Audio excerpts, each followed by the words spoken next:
ভাল পোৱাৰ কাহিনী তোমাতে মোৰ শেষ হয় ৰৈ ৰোৱা আহি হিয়াত আকলোৱা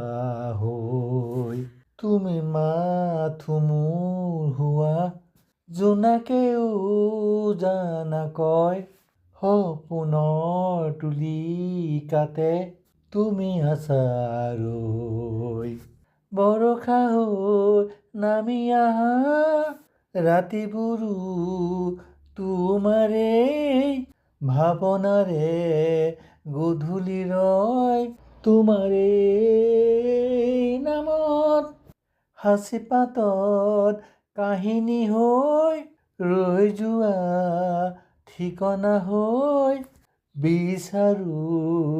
প্ৰতিপল হিয়াৰে মাজত